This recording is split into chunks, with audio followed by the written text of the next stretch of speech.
As a youth in the Islamic Center, there's plenty of activities going on and plenty of groups that I can join. Currently, I'm in with the youth group. Activities here is a lot of them are sports-based.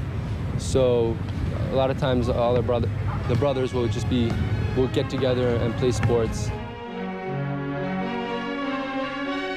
It's surprising for many people in this part of the world to realize that despite what is projected about Islam being a Middle Eastern phenomena, the largest Muslim country is Indonesia, which has over 120 million Muslims.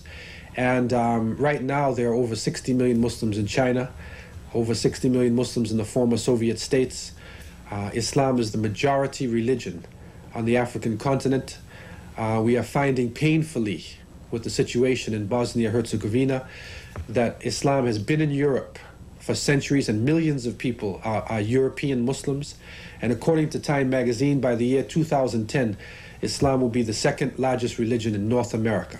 So it's very important for people to understand this, because a Muslim could be white, a Muslim could be black, could be South Asian, a Muslim could speak Spanish, could speak German, a Muslim could be a native, a Muslim could be anybody, because it is just an orientation, it is just a way of life.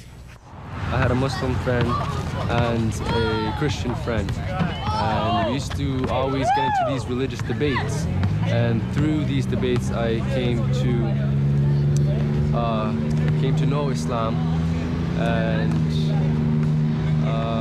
just through time my knowledge of Islam grew, and from that my faith in Islam grew, because it satisfies every need. The thing about food with halal and haram, before I became a Muslim I used to eat a lot, so when I became a Muslim and decided I wasn't going to eat no more haram food, my parents got a little bit upset because they'd cook a lot of food and no one would eat it, and there'd be a lot of waste. I am a North American.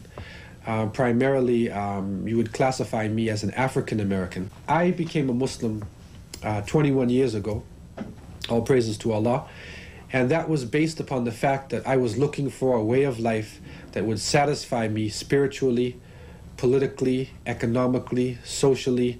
I was tired of the society where they say dog eat dog. I was tired of the type of world that distinguishes people based on their color. I was tired of being looked upon as a person of a certain class or ethnic group, and looking for a way of life that supersedes these petty divisions. And Islam really gave me this answer, especially in the example of the Prophet Muhammad ibn Abdullah, peace be upon him, who lived over 1400 years ago. One of the regular publications we have out of the Islamic Foundation is a news magazine known as Al-Bashir. And many Muslims turn to publications like this as a result of frustration and disappointment with mainstream media. And therefore we try to have something in every issue for every member of the community. There's a children's page within the magazine. There are articles for the adults, for example, an article on how a parent might be able to raise a responsible Muslim child in this society. We also carry articles on things that are happening in mainstream society that Muslims must be aware of. Changes in taxation, concerns for the environment. So we try to act as an interface between the Muslim community as well as the mainstream society. We have an ongoing Media Watch program where we monitor what is happening in the media. And if we see something that is of major concern, the appropriate corrective action is taken. At the Islamic Foundation of Toronto, we have taken the initiative of organizing workshops in the media workshops and seminars. And the purpose of these workshops and seminars is to prepare our youth and the people who can write to respond positively to the negative portrayals of Islam in the mainstream media. If we find a lot of false images or false views or whatever, anything about Islam, a lot of, like, we discuss this with the Sisters Youth Committee, and we brainstorm and we get ideas and together, and everybody speaks up what has to be added in the letter, what should be taken out or whatever. and we write that down together and we edit it together as well, and then we just mail it. And unfortunately, Hollywood has joined this. So most of the bad guys now are Muslims. This is the most extreme villain that you could bring onto the scene. The worst, most sinister villain you could bring in would be an Arab terrorist. And so when he captures the enemy, when he captures the innocent Western people, then the Delta Force goes into motion. The Navy SEALs fly into the air in order to save the civilized world. So this has become sort of like the folk romance now today. So the bad guys being Muslims and the good guys being people of Western background. 2,500 children have been killed. 8,250 people have been killed. Life in Sarajevo is terror. The Islamic Foundation, together with other communities, organized a protest march to voice Muslim pain and disillusionment with the world's lack of action in stopping the massacre of Muslims in Bosnia. A large cross-section of Canadian society participated to express their solidarity for this cause. If 50,000 Bosnian Muslim women are being raped, okay, and nobody makes a hue and a cry, there's no major movement to try to stop this, then I mean, you know, where is the whole women's liberation or feminist feeling, which is supposed to be in Canada today, protecting women? Where is that? The Sisters Youth Committee at the Islamic Foundation has organized this Bosnian fundraising dinner through networking, through advertising throughout the community and within the community. أعوذ بالله من الشيطان الرجيم بسم الله الرحمن الرحيم يسألونك ماذا ينفقون قل ما أنفقتم. The violations of human rights are still going on, and women are the greatest victims of the war waged in Bosnia and Herzegovina. We felt this was very important, that the community should understand that this is a very important issue. Islam teaches us our brotherhood and sisterhood, and we are very deeply hurt by what is happening to our Muslim brothers and sisters in Bosnia.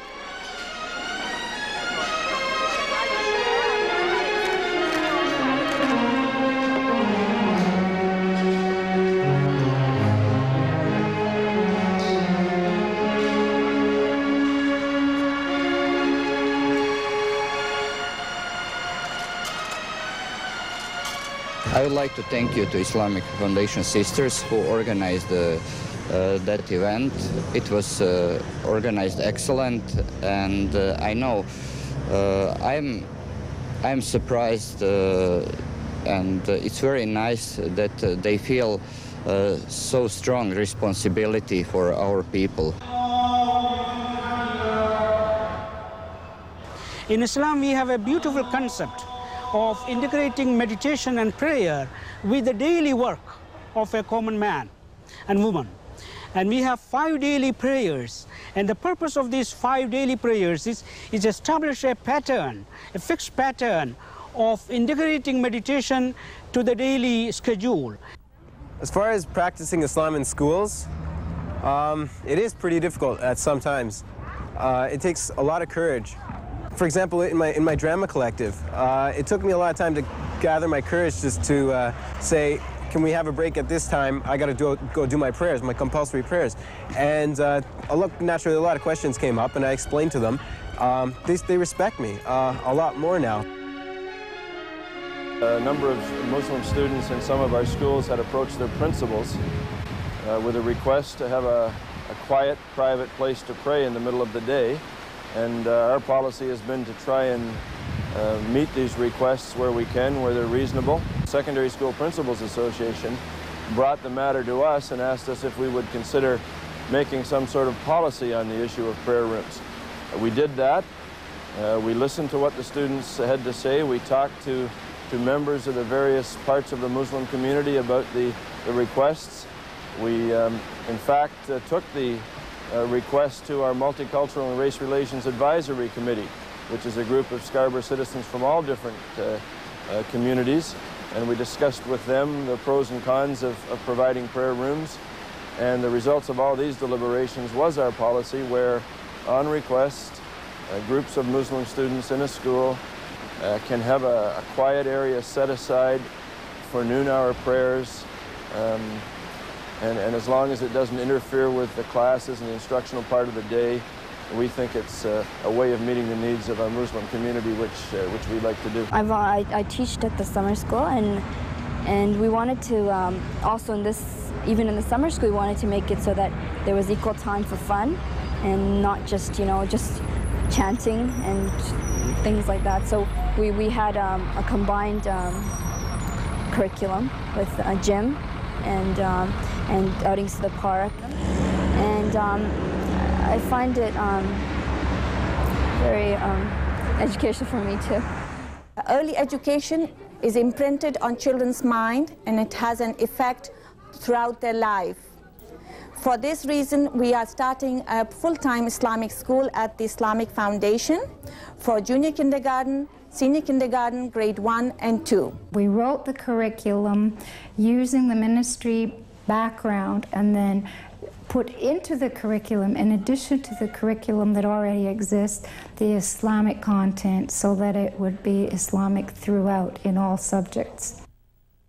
Shamira Mohammed is one of the young Toronto-educated teachers appointed by the Foundation for the full-time school.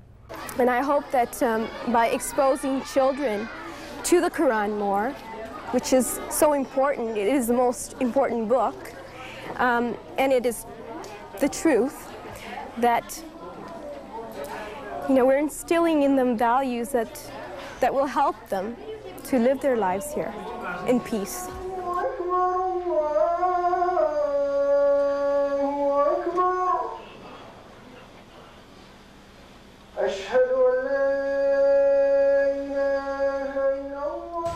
In the Quranic vision of man, human beings are vicegerents of God on earth. We are to take care of the planet Earth and to share it with the fellow creatures, the animals and birds. Quran teaches us that the animals and birds are communities like us, glorifying the same God that we are ordered to glorify. And we have no right, therefore, to destroy their habitat or to destroy the planet Earth. We don't make products that destroy the environment, but everything we do should be environmentally friendly. In other words, we submit to the will of Allah and we look upon the creation as part of ourselves. We are all part of the creation underneath the Creator. So that, I believe, is the great challenge of Muslims today, to be balanced and to be open and to be not afraid to express themselves and to show to North America what Islam is really about.